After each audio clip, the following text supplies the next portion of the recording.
అక్కడే అన్ని ఎవ్రీథింగ్ అక్కడే చేసేసారు. వాళ్ళు అక్కడ చేసేసినప్పటికీ దేవునికి ఆ విషయాల్లో కోపం వచ్చింది. అంటున్నాడు క్రయ విక్రయాలు. అంటే క్రయ విక్రయాలు అంటే కొనడం అమ్మడం. అక్కడ ఏం కొనుక్కుంటారు, ఏం అమ్ముతారు? ఇప్పుడు అమ్మేవాడు ఊరిని అమ్ముతాడా? అమ్మేవాడు ఊరిని అమ్ముతాడంటే అంత దానికి ఎంతో కొంత లాభానికి వేసుకొని అమ్ముకుంటాడు. తర్వాత వెళ్ళగొట్టి ఆయన ఏం చేశాడు? వాళ్ళని వెళ్ళగొట్టేసాడంట.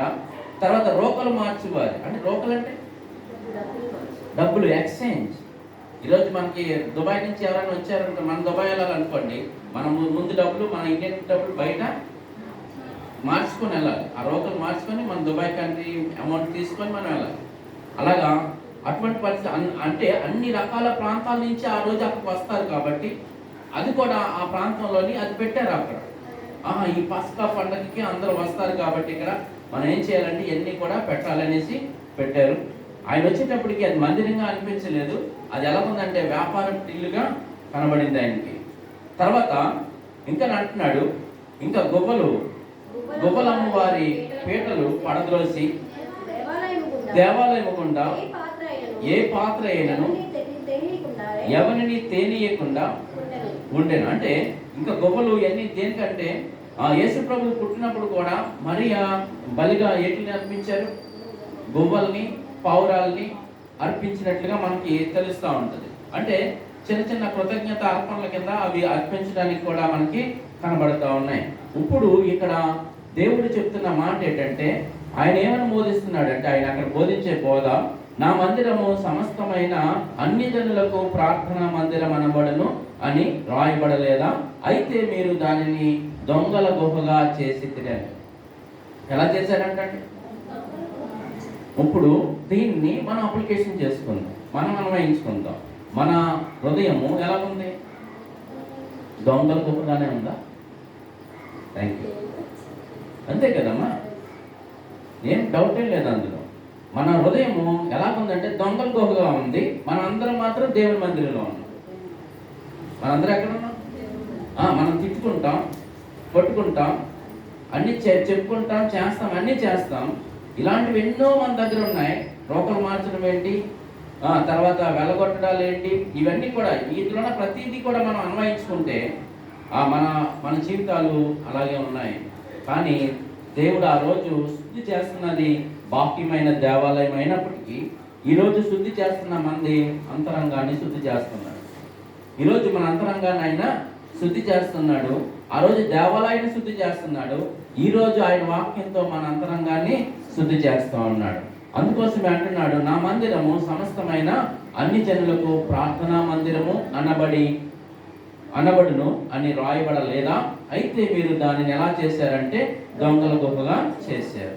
అందులో ఎవరున్నారు? శాస్త్రులు, ప్రధాన యాజకులు ఆ మాట విని జన సమూహమంతయు ఆయన బోధకు బహుగా ఆశ్చర్యపడుట చూచి ఆయనకు భయపడి ఆయన్ను ఎలాగా సంహరించుదమా అని సమయము చూచుచుండిరి. ఇప్పుడు ఆయన ఎలాగైనా సరే ఏం చేయాలనుకుంటున్నారండి? చంపేయాలి అనుకుంటున్నారు. ఆయన ఏం చేయాలనుకుంటున్నారు అంటే, ఆయన మంచి చేస్తే మనం ఏం చేస్తాం? చంపేస్తాం. దేవుని వాక్యము సరైన సమయంలో ఉపయోగిస్తే అవతలకి ఎలా ఉంటుంది తెలిస్తే మండిపోతా ఉంటాడు. సరైన సమయంలో దేవుని వాక్యం చెప్పండి. కోపంగా ఉన్నవాడికి వెళ్ళరే నువ్వు కోపడుతుంది దేవుని వాక్యం చెప్తుంది అనండి, ఆడు దానికి అనగడు, ఇంకా తెచ్చిపోతాడు. చెప్పలే బోడి మాట నువ్వు అంటే ఆ మాట ఎలా ఉంటుందంటే నిప్పులో ఉప్పు వేసినట్టు. అంటే ఆయన మాట చెబితే సమాధానకరమైన మాట అయినప్పటికీ ఆ సమయంలో ఆ వ్యక్తికి చెప్తే అది ఎలా ఉంటుందంట? తప్పకుండా ఆడుతూ ఉంటుంది, నిప్పులో ఉప్పులాగా ఉంటుంది. తర్వాత ఆయన ఆ సమయంలో శాస్త్రులు, ప్రధాన యాజకులు ఆయన చేసిన పనిని బట్టి వాళ్ళు ఏమైపోయారంటే బహుగా భయపడ్డారు, ఆశ్చర్యం కూడా పడ్డారు. తర్వాత ఎలాగైనా సరే చంపేయాలని 3 విషయాలు చేశారు. వాళ్ళ హృదయంలోని ఆశ్చర్యం కలిగింది. తర్వాత ఇంకేమన్నారు? భయపడ్డారు. తర్వాత వాళ్ళు ఏం చేశారంటే ఎలాగైనా సరే చంపేయాలని సమయాన్ని చూస్తున్నారు. తర్వాత అంటున్నాడు చూడండి 19వ వచనంలో, సాయంకాలం అయినప్పుడు ఆయన పట్టణంలో నుండి బయలుదేరెను. ప్రొద్దున్న వారు మార్గమున పోచు ఉండగా ఆ అంజూరపు చెట్టు వేళ్ళు మొదలుకొని ఎండిపోయి ఉండుట చూచిరి. ఇదేంటిది?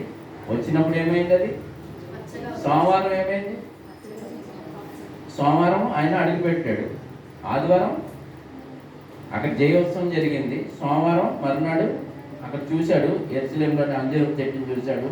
తర్వాత వాళ్ళు అంటున్నాడు, ప్రొద్దున్న వారు ఆ మార్గమున పోచు ఉండగా, అంటే పొద్దునంటే మంగళవారం కదండి, పొద్దునంటే మంగళవారం వెళ్ళేటప్పటికి ఏమైంది? 20 వచనంలో అంటున్నాడు, ప్రొద్దున్న వారు మార్గమున పోచు ఉండగా ఆ అంజూరపు చెట్టు వేళ్ళు మొదలుకొని ఎండి ఉండుట చూచిరి. అప్పుడు పేతురు ఆ సంగతి జ్ఞాపకమునకు తెచ్చుకొని, బోధకుడా, ఇదిగో నీవు శపించిన అంజూరపు చెట్టు ఎండిపోయెను అని ఆయనతో చెప్పాను. అందుకు యేసు వారితో ఇట్లెను, మీరు దేవుని యందు విశ్వాసం ఉంచుండి. ఎవడైనను ఈ కొండను చూచి నీవు ఎత్తబడి సముద్రంలో పడవేయబడమని చెప్పి తన మనసులో సందేహింపక తాను చెప్పిన దాన్ని జరుగునని నమ్మిన ఎడల వాడు చెప్పినది జరుగునని మీతో నిశ్చయముగా చెప్తున్నాను. ఈ యొక్క 23, 22, 23లోని విశ్వాసం గురించి చెప్తాం. విశ్వాసంగా నువ్వు చేసిన ప్రార్థన నువ్వు నమ్ము, అంతేగాని దాని మీద ఏమాత్రం కూడా సందేహించు. నేను చేసిన ప్రార్థన జరుగుతుందా జరగదా, జరిగేది జరగకపోయేది ఆయన చేతిలో ఉంది. నువ్వు మాత్రం ప్రార్థన చేయడం వరకు నీ పని. నీకు కావాలా నువ్వు చెయ్యి, వద్దా కామ్గా ఉండు. చేసిన తర్వాత దాన్ని సందేహించడానికి ఏమాత్రం కూడా వీలు లేదు అనేసి చెప్తా ఉన్నాడు. అంటే ఒకవేళ అక్కడ ఉదాహరణగా చెప్తున్నాడు, నిజానికి కొండను చూచి నీవు ఎత్తి సముద్రంలో పడవేయబడమని చెప్పి తన మనసులో సందేహింపక, అంటే నువ్వు ఏమాత్రం కూడా కొండను చూసి నువ్వేమాత్రం సందేహించకూడదు. అది ఎత్తి సముద్రంలో పాడే ప్రభు అని అనుకున్నావు అనుకో, అది అలాగే జరుగుతుంది అన్నది నువ్వు అనుకోవాలి, అంతే. అది జరుగుతుంది అనుకోవాలి. ఒక ఆయన ప్రార్థన చేస్తున్నాడు, ఒక ఆయన ఏం చేస్తున్నాడు? ప్రార్థన చేస్తా ఉంటుంటే దేనికోసం ప్రార్థన చేస్తున్నాడు? ఈ వాక్యాన్ని చదివి చేస్తున్న పని ఏంటంటే,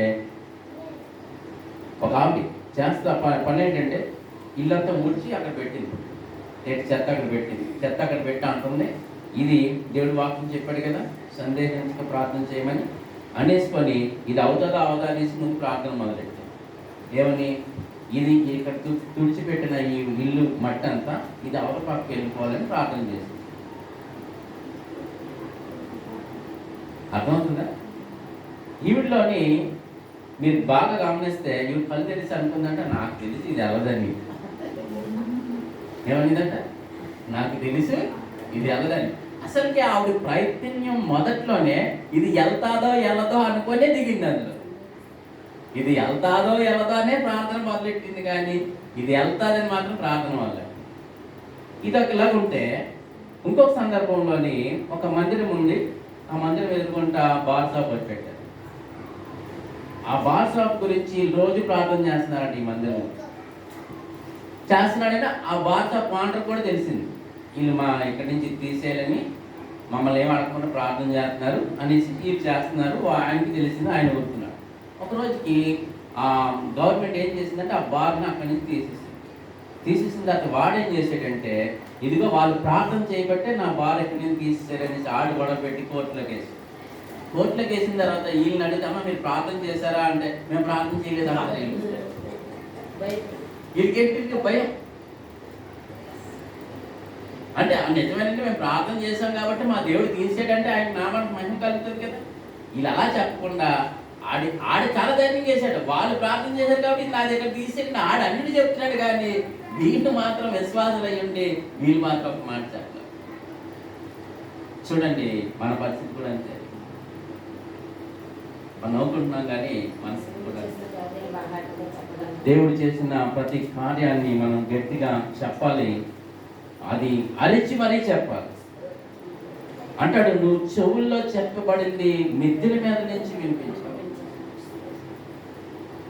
ఆయన అంటున్న మాటను మనం ఆలోచన చేస్తుంటే 24లో అంటాడు, అందుచేత ప్రార్థన చేయనప్పుడు మీరు అడుగు చున్న వాటి నెల పొంది ఉన్నామని మీ ప్రార్థన ఎప్పటికీ వ్యర్థం కాదు. మీ ప్రార్థన ఎప్పటికీ వ్యర్థం కాదు. జాన్ ముల్లర్ అన్న వ్యక్తి ఇద్దరు స్నేహితుల గురించి 53 సంవత్సరాలు ప్రార్థన చేశాడు, చనిపోయాడు. 53 సంవత్సరాలు ప్రార్థన చేసి చనిపోయాడంట. వాళ్ళ తర్వాత వాళ్ళ స్నేహితులు వాళ్ళిద్దరు కూడా మారారు.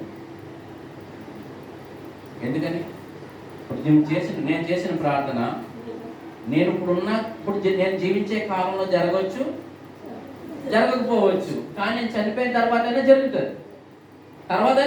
అది జరగక మానదు. అది ఎందుకంటే ప్రార్థన నేను చేసి ఆయన పాదాల ముందు పెట్టాను, దాని తగిన సమయంలో ఆయన జరిగిస్తాడు. అంతే. తగిన సమయంలో ఏం చేస్తాడు దాన్ని? ఇప్పుడు ఆ బాబు ఉన్నాడు, బైక్ కావాలంటున్నాడు, వాళ్ళ డాడీ కొనేస్తాడా? ఎందుకు కొనరు? వాడికి ఇంకా వయసు రాలేదు. ఆ వయసు వచ్చినప్పుడు కొందాంలే అనేసి, సరే బాబు డాడీ నువ్వు నన్ను అడిగా కదా, దేవుని కూడా అడగాలని అంటాడు వాళ్ళ నాన్న. వీడేమో దేవుని అడుగుతా ఉన్నాడు. ఇప్పుడు దేవుడు ఎప్పుడు ఇస్తాడు ఆ బైక్? ప్రార్థన చేశాడు. నిజానికి మా బ్లెస్ కూడా చాలాసార్లు అడుగుతూ ఉంటాడు, నాకు అది కావాలి ఇది కావాలి. ముందు ప్రార్థన చేయాలి. ఏం చేయాలి? ముందు ప్రార్థన చేయాలి. అలాగే చేయాలి. మీకు మమ్మీ డాడీని ముందు అడగకూడదు. ఎవరిని అడగాలి? ముందు యేసయ్యని అడగాలి. యేసయ్య నాకు ఇది కావాలి అని అడిగితే యేసయ్య మీ డాడీ చేతులను బలపరిస్తే అప్పుడు మీ డాడీ మీకు ఇస్తారు. ఓకే, ఫస్ట్ మనము అలాగా సిద్ధపడాలి. తర్వాత ఆయన అంటున్నాడు, మీరు ప్రార్థన చేయనప్పుడు అడుగు వాటి నెలలను పొంది ఉన్నామని నమ్ముడి, అప్పుడు అవి మీకు కలుగునని మీతో చెప్తున్నాను. నువ్వు ఎప్పుడైతే నమ్ముతావో అప్పుడే అవి నీకు అందించబడతాయి. నమ్మకం ఎక్కడ అందించబడతాయి? నమ్మినప్పుడే అవి అందించబడతాయి. తర్వాత అంటున్నాడు, మీకు ఒకరి మీద విరోధం ఏమైనాను కలిగి ఉన్న యెడల మీరు నిలవబడి ప్రార్థన చేయనప్పుడల్లా వానిని క్షమించి. విరోధం ఏదైనా ఉంటే నువ్వు నిలబడి ప్రార్థన చేసినప్పుడల్లా వాడిని క్షమించమని అడగాలి. మనం చేస్తామా ప్రార్థన? క్షమించడం కోసం నువ్వు తీసుకొచ్చే కానుకను కూడా అంగీకరిస్తాయి. కానుకను కూడా అడగడు, అంగీకరించడు. ఎందుకంటే నువ్వేదో మనుషులు చూస్తున్నారని నువ్వు వెయ్యాలేమో తప్ప దేవుడు మాత్రం అయితే దాన్ని అంగీకరించడు. నువ్వు క్షమించకుండా నువ్వు ఎంత ప్రార్థన చేసినా ఆ ప్రార్థన అటక కూడా దాడు. ఎదుటి వారిని ఫస్ట్ క్షమించాలి, ఆ తర్వాతే నువ్వు ప్రార్థన చెయ్యాలి. తర్వాత అంటాడు, విరోధం ఏమైనా కలిగిన యెడల మీరు నిలవబడి ప్రార్థన చేయనప్పుడల్లా వారిని క్షమించుడి, అప్పుడు పరలోకమందున్న మీ తండ్రి మీ పాపములను క్షమించు. చూడండి, ఇక్కడ మనకు 3 విషయాలు కనబడుతూ ఉన్నాయి. మనము ఈ రోజున అంజూరపు చెట్లాగా ఉన్న మనము ఫలాలు ఏమీ లేకుండా ఉన్నాము. రెండోది, దేవాలయము శుద్ధిగా లేదు. మూడోది, శాస్త్రులు పరిచయలాగా మనం కూడా ఉన్నామేమో.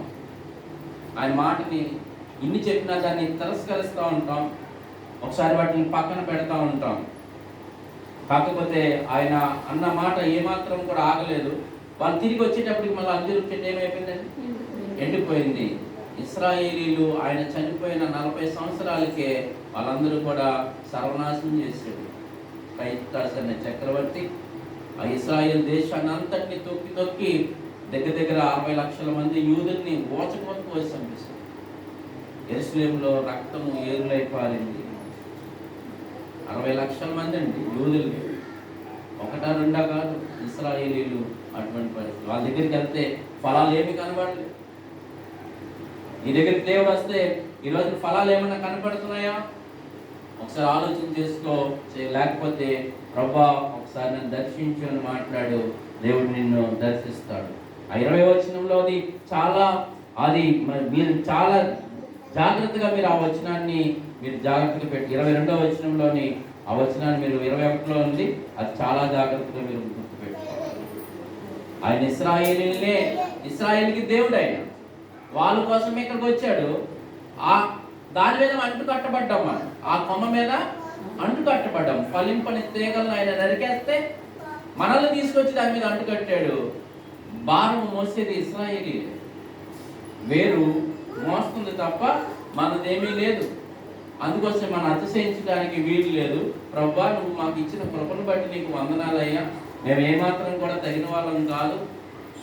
మనకి నిజానికి మనకి ఏ కష్టం లేదు. ఆయన సొంత జనాంగానికి ఈ రోజుకి కష్టపడుతూనే ఉన్నారు వాళ్ళు. ఈ రోజుకి యుద్ధాలే వాళ్ళ జీవితాల్లో. కానీ మనకు అదేం లేదే. కానీ అవన్నీ ఆలోచించుకున్నప్పుడు మనం ఎంత కృతజ్ఞతలై ఉండాలి దేవునికి. ఒకసారి ఆలోచించేయండి. మన దేవాలయము, మన హృదయం అనే దేవాలయం ఈ రోజున ఎలా కనబడుతుంది? మనము ఆయన ఎన్నో దోపులు మన హృదయాల్లో పెట్టుకొని, ఎన్నో వ్యాపారాలు మన హృదయాల్లో పెట్టుకొని, ఎన్నో పరిస్థితులు, ఎన్నో తిట్టుకోవడాలు, ఎన్నో కొట్టుకోవడాలు అన్నీ అంతా కూడా మన హృదయాల్లో పెట్టుకొని పైకి పచ్చగా నిగనిగలాడే ఆకుల్లా కనబడుతున్నారు. ఫలాలు అయితే ఏమీ లేవు చెప్తున్నాడు. తర్వాత కిందకు వచ్చినప్పుడు అంటున్నాడు, నువ్వు ప్రార్థన చేయనప్పుడు సందేహం లేకుండా ప్రార్థన చేయి, అప్పుడు ఇవన్నీ కూడా జరుగుతాయి అని చెప్పాడు. అంతేకాదు, నువ్వు ప్రార్థన చేసినప్పుడు నీ పక్క విరోధిని నువ్వు క్షమించాలి. క్షమించకుండా నువ్వు చేస్తే అవి కుదరదు. అప్పుడు నువ్వు ఒకవేళ నువ్వు క్షమిస్తే నీ పరలోకపు తండ్రి నీ ప్రార్థన వింటాడు, నీ పాపాలు క్షమిస్తాడు, సమస్తాన్ని చేస్తాడని పేతురుకి, అక్కడున్న శిష్యులకి ముగ్గురికి కూడా ఆ విషయాలు చెప్తాను. ఈ విషయాలు మన వినికిడిలో దేవుడు దీవించును. ప్రార్థన చేద్దాం.